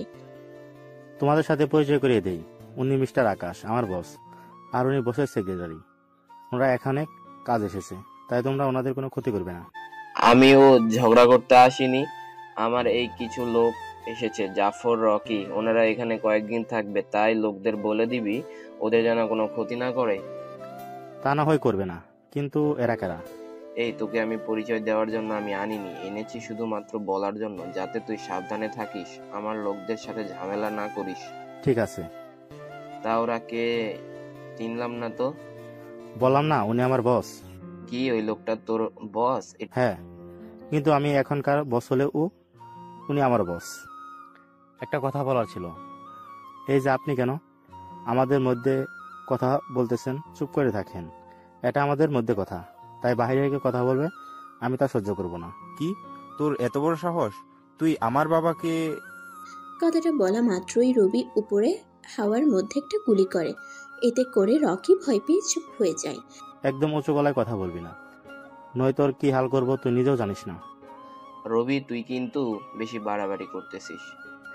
তাহলে তোর লোকদের শান্ত করতে বল। আমার আর তোর মধ্যে কথা বলতে আসে, তাহলে পরে গুলি ওই খাবে। রকি, চুপ করে বসে যাও। এদিকে আকাশ তো পারছে না জাফর ও রকিকে এখানেই মেরে ফেলতে, কিন্তু এখন মারা যাবে না, তাই কিছু বলছে না। অন্যদিকে, তা রবি সাহেব, আপনার বসের মুখে মাস্ক কেন? তাকে আপনাকে বলতে হবে না মানে? সবাই মাস্ক ছাড়া, কিন্তু আপনি একা মাস্ক পরে আছেন, তা কেমন দেখায় না? আপনি যদি চুপ না করেন। জাফর সাহেব, চুপ করুন না আপনি। কেন শুধু শুধু ঝামেলা করছেন? তাছাড়া আমাদের সাথে কোনো যোগাযোগ নেই, তাই চুপ করেন। যাক, তুই তাহলে বুঝতে পেরেছিস, এটাই অনেক। দেখুন, আমি আর রবি ছাড়া এখানে কারো বলা নিষেধ, তাই আপনি যদি রবির বস হন না কেন, বাইরে গিয়ে আপনার পাওয়ার দেখাবেন, এখানে কোনো রকম ঝামেলা করবেন না। সরি বস, আমি আপনাকে বাইরে গিয়ে সবটা বলবো। আসলে এখানে রুলস অনুযায়ী আমিও ওর ছাড়া বাইরে কোনো লোক এখানে কথা বলতে পারবে না। যদি বাইরে কেউ কথা বলো তাহলে ওকে গুলি করে মেরে ফেলা হয়। আপনি আর উনি তো নতুন, তাই আপনাদের জন্য এগুলো মাফ করা হয়েছে, পরবর্তীতে কিন্তু মাফ করবে না। বুঝতে পেরেছি। তাহলে ডিল ওকে তো? ঠিক আছে, তবে তোর লোক জাফরও এই ছেলেকে সাবধান করে দিবি। একটু আগে যে কাজ করেছে, যদি তোর নতুন মেহমান না হতো তাহলে আজকে ওর লাশ এখান থেকে যেত। কি, তোর এত বড় সাহস? তুই আমার সামনে আমাকে মারার হুমকি দিস? তখনই রবি রকির পায়ে গুলি করে। এতে করে জাফর ইকবাল কিছু বলতে যাবে তার আগেই রানা থামিয়ে দেয়। অন্যদিকে রকি তো চিৎকার করতেই থাকে। রকি চিৎকার সহ্য করতে না পেরে জাফর ইকবাল রকিকে নিয়ে বেরিয়ে যায়। জাফর বের হয়ে যাওয়ার পর, কাজটা কিন্তু করলি না। কাজটা ঠিক হয়েছে নাকি ভালো হয়েছে তা কিন্তু তুই ভালো করে জানিস, সেজন্য একদম এর মধ্যে কথা বলতে আসিস না। দেখ, ওরা আমার মেহমান বলে 2 বার মাফ করেছি, উঁচু গলায় কথা বলার পরও 3য় বার ক্ষমা করব না। আসি তাহলে, সি ইউ। ওরা দুজনে দুজনের রাস্তা ধরে যেতে থাকে। রানা জাফর ওরা দুজনে মিলে রকিকে নিয়ে চলে আসে হসপিটালে। ওরা ওখানে ডক্টর দেখায়, ডক্টর অপারেশন করতে থাকে। এদিকে জাফর ও রানা কথা বলতে থাকে। তোমার ছেলেকে এত করে চুপ থাকতে বলেছি, তা তোমার ছেলে তো থাকলোই না। তাই বলে কি আপনি এই ছেড়ে দিবেন? কখনো না, তবে ওইখানের রুলস অনুযায়ী আমি ওই রবি ছাড়া বাইরের কথা বলার অধিকার নেই। তাছাড়া কি দরকার ছিল এই বড় বড় কথা বলার? তাছাড়া ওকে জানে মারেনি, এটাই অনেক বড় কথা। আচ্ছা বাদ দাও, এখন আমার ছেলেটা ঠিক থাকলেই হয়। রানা কিছুক্ষণ অপেক্ষা করতে থাকে। অন্যদিকে আবির, রবি ও আকাশ চলে আসে আস্তানায়। ওখানে ওরা কথা বলে। দেখলেন তো বস এখানে কার নিয়ম? তা তো দেখলাম, কিন্তু ওর পায়ে গুলি না করে একদম মেরে ফেললেই ভালো হলো। কেন বস? কারণ আমি ওই দুইজনকে মারার জন্য এখানে এসেছি। কি বলছেন কি বস? ঠিকই বলেছি। তা যে কথাটা বলার ছিল, এখন ওদের দুজনকে কি করে মারা যায় তা নিয়ে ভাবতে হবে। কিন্তু বস, ওর আস্থানায় বা ওর এলাকায় গিয়ে মারা সম্ভব না। যদি মারতে হয় বাইরে থেকে লোক দিয়ে মারতে হবে। ভিতরে লোক কেন পারবে না? ওরা তো আপনাকে দেখে ফেলেছে, তাই আপনার শুধু শুধু এখানে গিয়ে আর বেজাল করবেন না। তাছাড়া আরও একটা কথা বলার ছিল। এই কথাটা হচ্ছে, আপনি চাইলে আমি কিছু লোক পাঠাবো গোপনে। যদি ধরা পড়ে যায় তাহলে সমস্যার সৃষ্টি হবে। তাহলে চিন্তা করো না, আমি একটা ব্যবস্থা তো করবই। তার সাথে দরকার হলে বাংলাদেশ থেকে আর কিছু মাফিয়া হেড ওদের আনাবো। তাহলে তো ভালোই হবে, ওদেরকেও চিনতেও পারবে না। আমি ওদের সাথে কন্ট্যাক্ট করার চেষ্টা করতেছি। আমি ওদের আনার ব্যবস্থা করতেছি, তার সাথে তুমি ওদের থাকার ব্যবস্থা করো। এইদিকে আকাশ ও রবি মিলে ওরা যেভাবে প্ল্যান করে চলেছে ঠিক তেমনই জাফর ও রানা, ওরা দুজনে একইভাবে লোক আনার ব্যবস্থা করতে থাকে। ঠিক আছে, তাহলে করুন। আপনি এই দেশ থেকে লোক আনার ব্যবস্থা করেন, তাহলে ওই রবির আর বাকি দুইজনের তো অবস্থা খারাপ করেই ছাড়বো। আগে আমার ছেলেটা ঠিক হোক, তারপর আমি ওই লোকটা খেল শেষ করব।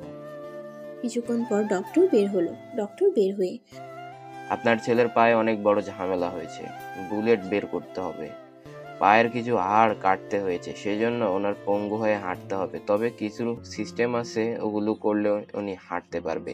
তাহলে দেরি না করে ওটা আনিয়ে নিন, ঠিক আছে? ডক্টর চলে যায়। জাফর রানাকে ধরে কাঁদতে থাকে। কিছুক্ষণ পর ডক্টর সব রকম ব্যবস্থা করে বের হয়। রকিকে বেডে শিফট করা হয়। রকি ওর মতো করে শুয়ে আছে। কিছুক্ষণ পর ওরা বাড়িতে চলে আসে, রকিকে ওখানে একা রেখে। অন্যদিকে আকাশ দেশে কল দিয়ে জানিয়ে দেয় সব মাফিয়াকে ওরা যেন তাড়াতাড়ি করে এখানে আসার ব্যবস্থা করে। অন্যদিকে জাফর ও ওর লোকদের আসার জন্য বলে। 3 দিন পর জাফর রানাকে নিয়ে চলে আসে হসপিটালে। হসপিটালে আসার পর দেখে রকি এখনো শুয়ে আছে। রকির কাছে ওর বাবা যায়। বাবা, আমার পা। তোর কিছু হবে না, পায়ে কিছু সমস্যা, সেজন্য রোডে সাহায্য, তোকে কয়েক মাস হাঁটতে, এভাবে তুই ঠিক হয়ে যাবি। তা ওই লোকটা কি বেঁচে আছে? ওটা কোনো সাধারণ মাফিয়া, বুঝলে? পুরো আমেরিকা শহর অর্ধেক রাজত্ব করে, বাকি অর্ধেক আমি। তাই ওর হিসাবে বুঝতে হবে। তাছাড়া আমি ওর এরিয়াতে ঢুকতে পারবো না। যদি যাই তাহলে আমার সমস্যা। তাহলে কি করবো এখন? এভাবে চুপ করে কি বসে থাকবো? চুপ করে থাকবো কেন? দেশের থেকে লোক আনবো, ওদের দিয়ে সবটা করাবো আমরা, যাতে করে কোনো অসুবিধা না হয়। আপনার লোকেরা করলে সমস্যা কি? জাফর, তোমার ছেলে এমনি বেশি বোঝে। একবার তো জানের বদলে পা গিয়েছে, এবার দেখবে প্রাণটাই চলে যায়। এই তুই চুপ থাকতে পারিস না? তোর জন্য কিছু করতে পারি না? চুপ করে থাক, বুঝলি? রকি চুপ হয়ে যায়। অন্যদিকে ওরা প্ল্যান করতে থাকে। এদিকে দিন যতই যাচ্ছে আকাশের পরীক্ষার সময় আরও আসতে থাকে। আর 18 দিন বাকি আছে। অন্যদিকে ইরা আকাশকে কল দেয়। কি হয়েছে তোমার? তুমি তো পড়ার সময় মোবাইল নিয়ে বসো না? কয়েকটা ছেলে আমাকে ডিস্টার্ব করে, সারাক্ষণ জানলা দিয়ে তাকিয়ে থাকে আমার দিকে, রাস্তার ওই পাশে থেকে। ওদের জ্বালায় তো পড়তেই পারছি না। কোনো টেনশন নিও না, কিছুক্ষণ পর দেখবে ওরা এখানে নেই। সত্যি বলতেছো? হ্যাঁ, তাহলে তুমি পড়তে থাকো। ইরা পড়তে থাকে। অন্যদিকে আকাশ কাউকে কল দিয়ে সবটা বলে। 10 মিনিট পর ওই ছেলেগুলো ওখান থেকে উধাও হয়ে যায়। ওদের না দেখতে পেয়ে ইরা আবারও আকাশকে কল দেয়। ওরা কোথায় গেল? ওরা বলুক কারা। আর আমার বাসার সামনে ছিল ওই ছেলেগুলো। ওদের যেখানে যাওয়ার গিয়েছে, তোমাকে টেনশন করতে হবে না। ঠিক আছে, আমি তাহলে পড়তেছি, কাল পরীক্ষা আছে। ঠিক আছে। ইরার সাথে কথা বলে আকাশ ওর কাজ করতে থাকে। কিছুক্ষণ পর আকাশ নিজের কাজ করতে থাকে। কিভাবে কি করতে হবে না হবে এই সব কিছু নিয়ে প্ল্যান করতে থাকে। বস, সবটাই তো বুঝলাম, কিন্তু ওই জাফরের সাথে আপনার শত্রুতা কেন তা তো বুঝলাম না। তুমি সবটা বুঝবে না। তাছাড়া জাফর আমাকে শুধুমাত্র ওর ছেলেকে মেরেছে, এই কারণে আমাকে শত্রু মনে করে। এর বাহিরে আমি যে কি তা এখনো জানে না। তাহলে তো ভালো, ওই জাফর আপনাকে তাহলে চিনে না।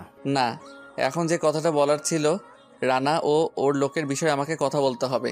আপনি আমাকে একদিনের সময় দিন, আমি আপনাকে সব তথ্য এনে দেবো। তাড়াতাড়ি দিও। ওই জাফরও হয়তো ওর লোকদের এখানে নিয়ে আসবে, তাই এই দেশে ওদের মেরে ফেলতে হবে, যাতে করে ওরা দেশে গিয়ে আমার কোনো ক্ষতি করতে না পারে। চিন্তা করতে হবে না, সব হয়ে যাবে। কিন্তু ভয় হচ্ছে ওই রানাকে নিয়ে। আমি ওর এরিয়ায় ঢুকলে সমস্যায় পড়ে যাব। চিন্তা করো না, আমি যতটা সম্ভব সব ম্যানেজ করে যাব। তাছাড়া ওরা আবিরকে দেখেছে, আমাকে তো দেখেনি। এই তো গুড পয়েন্ট। Good point. তবে আরও একটা দিক দিয়ে সমস্যা, সেটা হলো মাস্ক খুলে নিলে জাফর ও রকি আমাকে চিনে যাবে। তবু কোনো সমস্যা নেই বস, তাছাড়া আপনি আমার বস, এ কথা জানলে কোনো সমস্যা হবে না। তাই চিন্তা করতে হবে না। এখন যে কাজটা করতে হবে তোমাদের, সেটা হলো আমি হসপিটালে যাব আমার মুখ চেঞ্জ করে। সে কি করে? মাস্ক চেঞ্জ করলে তো আমাকে ওরা চিনতেও পারবে না, তাই টেনশন করতে হবে না। আমি আজ রাতের মধ্যে রকিকে উপরে পাঠানোর ব্যবস্থা করব। তা বস, আমি কি আসবো আপনার সাথে? আসতে হবে না। তাছাড়া আমি ওখানে একা একা যাব, যাতে করে কেউ সন্দেহ করতে না পারে। তাছাড়া তোমাদের যা বলেছি তা নিয়ে তোমরা কাজ করতে থাকো। আমি রাতে ওই রকির শেষ দিন করে ছাড়বো। আমি দরকার হলে হাসপাতালে আশেপাশে গিয়ে লোক রেখে দেবো, যাতে করে আপনাকে সহযোগিতা করতে পারে। তার প্রয়োজন হবে না। রাতের বেলায় বেরিয়ে পড়ে আকাশ। ওখানে হসপিটালে ঢুকে যায়। অনেক কিছুর পর রকির বেড নাম্বার সংগ্রহ করে। সেজন্য খুব সতর্কতার সাথে রুমের দিকে যেতে থাকে। দরজা খুলে তাকিয়ে দেখে রকি বেডে নেই। সেজন্য সামনে আশেপাশে তাকিয়ে দেখে কেউ নেই। তাই ওয়াশরুমও চেক করে, কিন্তু দরজা বাহির থেকে বন্ধ, সেজন্য ভিতরে আর দেখলো না। রুমের জিনিসপত্র জায়গা মতোই ছিল, তাই কোনো কিছু না ভেবে এসির টিকির ভিতর আকাশ লুকিয়ে যায়। 15 মিনিট পর রকির বাবা রকিকে নিয়ে আসে রুমের মধ্যে। তুই তাহলে রুমের মধ্যে থাক, আমি যাচ্ছি। তাছাড়া রুমের বাইরে লোক দাঁড়িয়ে আছে, তোর কোনো সমস্যা হবে না। ঠিক আছে বাবা। জাফর ইকবাল বেরিয়ে যায়। অন্যদিকে রকি শুয়ে আছে। এই ফাঁকে আকাশ এসির ডিকির সাহায্যে বিষাক্ত ধোঁয়া ভিতরে ছেড়ে দেয়। এই বিষাক্ত ধোঁয়ার জন্য রকির ছটফট বেড়ে যায় এবং ওই জায়গাতেই মৃত্যুবরণ করে। রকিকে মারার পর এসির ডিকির সাহায্যে বেরিয়ে চলে আসে ওখান থেকে। কিছুক্ষণ পর ওই রুমে ডক্টর আসে। ডক্টর চেক করতে থাকে রকিকে, কিন্তু রকির শ্বাস প্রশ্বাস বন্ধ, তাই ডক্টর সব রকম ব্যবস্থা করতে থাকে, কিন্তু তাতেও কোনো লাভ হলো না। রকিকে বাঁচাতে পারলো না। অন্যদিকে জাফর ইকবাল বাড়িতে যাওয়ার আগেই কল আসে। হ্যাঁ ডাক্তার, বলুন। আপনি তাড়াতাড়ি হসপিটালে আসেন। কেন, কিছু হয়েছে কি? আপনি আসুন, তারপর না হয় বাকি কিছু দেখব। জাফর ডক্টরের কথা বুঝতে পেরেছে ডক্টর ভয় পেয়ে আছে, তাই উনি অনেক ভয় পেয়ে আছে।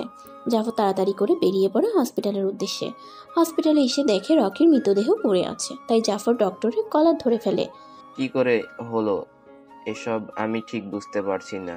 উনি তো ভালোই ছিল, আপনার সাথে আসার পর তো কেউ আসেনি এখানে। ও তো অনেক সুস্থ ছিল, তাহলে মারা গেল কি করে? বিশ্বাস করুন আমি জানি না। হসপিটালে সিসিটিভি ফুটেজ দেখতে চাই। আসুন আমার সাথে। এদিকে জাফর রানাকেও ডেকে নেয়। ওরা দুজন মিলে সিসিটিভি দেখতে থাকে। ওরা কিছুক্ষণ দেখার পর বুঝতে পারে এই রুমে কেউ না কেউ তো এসেছে, কেননা কারো অস্তিত্ব বোঝা যাচ্ছে। এই লোকটা এই কাজ করেছে, তার জন্য একটা ব্যবস্থা করতেছি। আমি যে ওই রুমের মধ্যে ক্যামেরা লুকিয়েছি, ওই ক্যামেরা অন করলে দেখতে পারবো। 5 মিনিট পর জাফর ভিডিও অন করে ভিডিও ব্যক্তিকে দেখে জাফরের তো চোখ কপালে ওঠার মতো অবস্থা। ওই একমাত্র ছেলে যে আমার শত্রু, ওই ছেলেটা আমার ছেলেকে মেরেছে, ওকে তো আমি ছাড়বো না। চিন্তা করো না, আমি লোক লাগিয়ে দিব। খুব তাড়াতাড়ি করো। ওকে, এই রবি তার সাথে আকাশ, ওদের দুজনকে তো আমি দেখে নেব। তাড়াতাড়ি করে তোমার লোকদের এখানে আনার ব্যবস্থা করো। চিন্তা করো না, ওরা আসতে এখনো 7 দিন লাগবে। 7 দিনের ভিতরে ওই লোকটাকে খুঁজে বের করতে হবে। তারপর ওরা আসলে সবাই মিলে আমি রকিকে মারবো। তাহলে এই দেশের একমাত্র কিং হবে রানা তুমি। আর ওই ছেলেকে মেরে আমি নিজের ছেলের মৃত্যুর প্রতিশোধ নিব। চিন্তা করো না, ওকে খুঁজে তো আমি বের করবই। এদিকে 2 দিন পর রবির দৌড়াতে দৌড়াতে আসে আকাশের কাছে। কি হয়েছে? সর্বনাশ হয়ে গিয়েছে। কি হয়েছে তা তো বলবে। জাফর তো আপনাকে চিনে ফেলেছে। কি করে? আপনি যে রকিকে মারার জন্য গিয়েছেন, এখানে আপনার মুখ দেখে ফেলেছে। তা কি করে সম্ভব? তা তো আমিও ভাবছি। আমি তো নিজে সব জায়গার ক্যামেরা ক্যাশ করে দিয়েছি, তাহলে কি করে কি হয়েছে তাই তো বুঝতে পারছি না। ওরা রুমে একটা ক্যামেরা লাগিয়েছে, ওই ক্যামেরা দিয়ে দেখেছে। কি বলছো কি? ঠিকই বলেছি। আপনি ওই রুমে গিয়ে মাস্ক খুলেছেন, সেজন্য ওরা দেখেছে।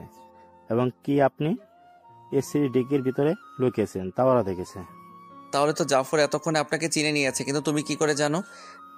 কারণ ওই রানা আমাকে ছবি দিয়েছে আপনাকে খুঁজে বের করার জন্য। এখন আমি কি করব তাই তো বুঝতে পারছি না। একটা কাজ করো, তুমি এই কথা কাউকে বলার দরকার নেই।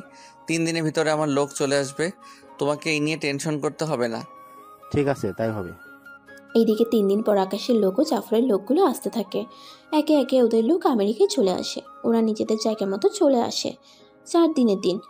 রানা, আমার সবগুলো লোক চলে এসেছে, এখন আমি ওদের নিয়ে যুদ্ধ করব। চিন্তা করো না, আমি সে ব্যবস্থা করে দিব। অন্যদিকে আকাশও সেম কন্ডিশন করে রাখে। ওরা দুজনেই সব রকম ব্যবস্থা করতে থাকে। এদিকে 7 দিন বাকি আছে আকাশের এখান থেকে যাওয়ার সময়। অন্যদিকে আকাশ ওর লোকদের নিয়ে আসে জাফরকে মারার জন্য। অন্যদিকে রবিও আসে, তবে রবি ওর সাথে করে কোনো লোক আনেনি। এদিকে জাফর ও রানা এক হয়ে যখন আক্রমণ করতে যাবে তখন রবি বলে, দেখ রানা, এটা ওদের দুজনের লড়াই, তাই তুই যদি এর ভিতরে ঢুকিস তাহলে আমিও আমার লোকদের লাগিয়ে দেবো। জাফর ভাই, আমি আপনাকে কোনো সাহায্য করতে পারবো না। আপনারা দুইজন লড়াই করতে থাকেন। ওই তুই এখানে এসে এভাবে পল্টি মারলি? কিছু করার নেই। আমি এখন আপনাকে সাহায্য করলে রবি ও লোক ডেকে নিবে, এতে করে আমাদের ওই ক্ষতি। তাই আপনাদের ঝামেলা আমরাই মিটান। ঠিক আছে, তাই করতেছি। এদিকে রবি ও রানা একসাথে বসে আছে। অন্যদিকে জাফর ও আকাশ নিজেদের মধ্যে লড়াই করতে থাকে। ওদের লড়াইয়ের মধ্য দিয়ে অনেক লোকই মারা যেতে থাকে। ওদের মধ্যে এক পর্যায়ে আকাশ জাফরকে নিজের আয়ত্তে করে নেয়। এতে করে এখন শুধুমাত্র বাকি জাফরকে শেষ করার। এদিকে জাফর, কে তুই, সত্যি করে বল। তুই যখন মরবি তখন তো তোকে সত্যিটা বলতেই হবে। বল তোর আসল পরিচয় কি? আমি হচ্ছি মাফিয়া আকাশ। বাংলাদেশে যে তোর সব কাজে বাধা দিয়েছে, আমি সে আকাশ যে তোর ছেলেকে ভার্সিটিতে মেরেছে এবং কয়েকদিন আগে তো জানেই মেরে দিয়েছে। তার সাথে আমি একজন বিজনেসম্যান যার কাছে তুই চাঁদা চেয়ে মার খেয়ে চলে এসেছিস। কি তুই একসাথে? ঠিক ধরেছিস। এখন তুই মরার জন্য প্রস্তুত হও। কথাগুলো বলে জাফরের শরীরে 100টা বুলেট ঢুকিয়ে দেয়। এক কথায় জাফরের পুরো শরীরে বুলেটে ভরা। অন্যদিকে ওকে মেরে আকাশ রবি ও রান্নার সাথে কোলাকুলি করে ওর বাকি লোকদের নিয়ে চলে আসে বাংলাদেশে। বাংলাদেশে আসার পর ওদের আস্তানায় পাঠিয়ে দিয়ে চলে আসে বাড়িতে। বাড়িতে আসার পর আকাশের বাবা মা ওকে জড়িয়ে ধরে। কেমন আছিস তুই? এত শুকিয়ে কেন গেলি? মা, তুমিও না, কোথায় শুকালাম। আমার ক্ষুধা লেগেছে, তুমি তাড়াতাড়ি ভাত দাও। আকাশ ফ্রেশ হয়ে ভাত খেয়ে নেয়। এরপর ইরার সাথে দেখা করে। 10 দিন পর ওদের দুজনেরই পরীক্ষা শেষ হয়ে যায়। ওরা দুইজনেই বিয়ের কাজ চলতে থাকে। দুজনে একসাথে শপিং করা, আনন্দ করা সবকিছু করতে থাকে। কিছুক্ষণ পর ওদের বিয়ে হয়ে যায়, বিয়ের দিন রাতের বেলায়। আমি তোমাকে কিছু ঘটনা জানাতে চাই। কি ঘটনা? খারাপ কিছু নয় তো? আরে তেমন কিছু না, জাস্ট আমার কিছু অতীতের কাহিনী বলবো, তবে একটা কথা বলার ছিল। কি কথা? আগে বলো, আমাকে ছেড়ে চলে যাবে না তুমি? কোন মেয়ের সাথে কি? ছি ছি, ওইসব কিছু না। তাহলে কি তোমার মেইন টাওয়ারের সমস্যা? মেইন টাওয়ারে মানে? কাছে আসো, কানে কানে বলি, পাঠক পাঠিকারা শুনলে অনেক কিছু মনে করবে। নাও এখন বলো। ইরা কানে কানে কিছু একটা বলে, এতে আকাশ লজ্জা পায়। তেমন কিছু না, শুধু এইটুকু বলার ছিল। তোমার বাবা মা আমাদের বিয়েতে রাজি কেন হলো বলো তো? এটা তো আমি ভেবে দেখিনি। কারণ তোমার বাবার মেডিকেল খরচ আমি দিয়েছি, তার সাথে তোমাকে চাকরিটা আমি দিয়েছি, তার সাথে তোমাকে প্রথম দেখে আমি ক্রাশ খেয়েছি। এরপর তোমার সম্পর্কে সব খোঁজ নেয়া পর আমি জানতে পারি তুমি বস্তিতে থাকো। তারপর আমি ওখান থেকে সব ডিটেলস নেই। তখন জানতে পারি তোমার বাবা আমাদের অফিসে চাকরি করে, তাছাড়া আমি একজন মাফিয়া। ওই দিন তুমি যার হাত ধরেছো ওই মাফিয়া লোকটা ছিলাম আমি। তোমাকে আমার ওই দিনই পছন্দ হয়। তোমাদের অফিসে মানে? ওইটা তুমি ছিলে? তুমি যে অফিসে চাকরি করো ওই অফিসটা আমাদের। তখন থেকে আমি আমাদের বিয়ের সব কথাবার্তা তোমার বাবার সাথে ঠিক করে রাখি। ইরা আকাশকে জড়িয়ে ধরে, সাথে কান্না করে দেয়। তুমি এত কিছু করলে আমাদের জন্য? এটা তো কিছুই না, তাছাড়া আমার ক্রাশকে বিয়ে করতে পেরেছি, এটাই আমার জন্য অনেক কিছু। যাকে বলে মাফিয়ার ক্রাশ। এই যে বন্ধুরা, গল্প শেষ করে কমেন্ট না করেই চলে যাচ্ছ, এইটা কিন্তু ঠিক না। তাড়াতাড়ি কমেন্ট করো। আর যারা এখনও আমাদের চ্যানেলটি সাবস্ক্রাইব করো নাই, জলদি করে সাবস্ক্রাইব করে আমাদের চ্যানেলের একজন মেম্বার হয়ে যাও প্লিজ।